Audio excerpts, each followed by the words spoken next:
जय श्री राम दोस्तों, स्वागत है आपका आपके अपने चैनल भक्ति सागर में। आज का वीडियो बहुत ही खास और महत्वपूर्ण है क्योंकि हम बात करेंगे हमारे पूर्वजों और पितरों के प्रति हमारी जिम्मेदारियों के बारे में। क्या आपने कभी सोचा है कि अगर हम अपने पितरों का श्राद्ध नहीं करते तो क्या वे नाराज होकर हमें श्राप देते हैं? यही सवाल हम आज के इस वीडियो में विस्तार से समझने की कोशिश करेंगे।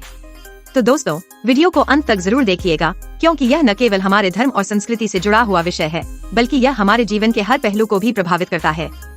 गरुड़ पुराण हमारे धार्मिक शास्त्रों में एक ऐसा ग्रंथ है जिसमें जीवन, मृत्यु और पितरों से जुड़ी गूढ़ बातें बताई गई हैं।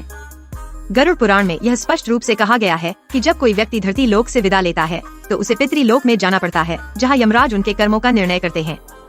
इस दौरान यदि पितर संतुष्ट रहते हैं तो उनकी संतानों का जीवन सुखमय रहता है, लेकिन अगर वे नाराज होते हैं तो उनके द्वारा दिया गया श्राप संतान की जिंदगी में कई प्रकार की समस्याएं खड़ी कर सकता है।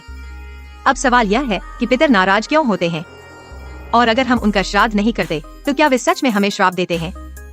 दोस्तों, इसे एक उदाहरण से समझते हैं। मान लीजिए कि आपके घर कोई खास मेहमान आता है। आप उसे पूरी तरह अनदेखा कर देते हैं, उसका स्वागत नहीं करते, उसकी आवभगत नहीं करते। जाहिर है उसका दिल दुखेगा और वह निराश हो जाएगा। इसी तरह जब हम अपने पितरों का सम्मान नहीं करते, उनका श्राद्ध और तर्पण नहीं करते तो उनकी आत्मा दुखी हो जाती है। दुखी आत्मा की आह, विशेषकर पितरों की, बहुत ही विनाशकारी हो सकती है। महाभारत में भी ऐसा ही एक उदाहरण मिलता है। जब गांधारी के 100 पुत्र कुरुक्षेत्र के युद्ध में मारे गए तो उन्होंने भगवान श्री कृष्ण को श्राप दिया कि उनके यदुवंश का नाश हो जाएगा। कृष्ण ने गांधारी के श्राप को सहर्ष स्वीकार किया और समय के साथ यह श्राप सच साबित हुआ। यह घटना हमें यह सिखाती है कि एक दुखी आत्मा का श्राप कितना शक्तिशाली हो सकता है। ठीक इसी तरह अगर पितर नाराज होते हैं तो वे भी हमें श्राप दे सकते हैं, जिससे जीवन में अनेकों कठिनाइयां और परेशानियां आ सकती हैं। अब सवाल उठता है, श्राद्ध आखिर है क्या और इसका महत्व क्या है? श्राद्ध का शाब्दिक अर्थ है श्रद्धा से किया गया कार्य। यह एक धार्मिक कर्मकांड है जिसके माध्यम से हम अपने पितरों का तर्पण करते हैं, यानी उन्हें जल, आहार और पिंडदान अर्पित करते हैं ताकि उनकी आत्मा को शांति मिले। पितृपक्ष, जो कि भाद्रपद के महीने में आता है, विशेष रूप से पितरों को समर्पित 15 दिन होते हैं। इन दिनों में श्राद्ध और तर्पण करने का बहुत अधिक महत्व होता है। यह हमारे पूर्वजों को श्रद्धांजलि देने का समय होता है।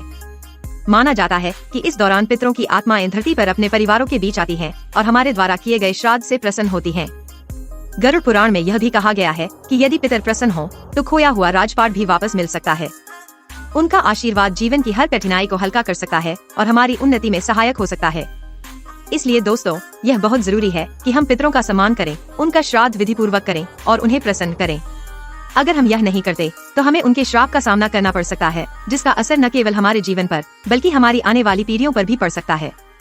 आशा करती हूँ कि आज का वीडियो आपके लिए ज्ञानवर्धक रहा होगा और आपने कुछ नया सीखा होगा। अगर आपको यह वीडियो पसंद आया हो तो इसे लाइक, कमेंट और शेयर जरूर करें ताकि यह जानकारी और भी लोगों तक पहुंच सके। और अगर आप हमारे चैनल पर नए हैं तो कृपया सब्सक्राइब करें ताकि आपको ऐसे ही और भी महत्वपूर्ण विषयों पर वीडियो मिलते रहें। जय श्री राम।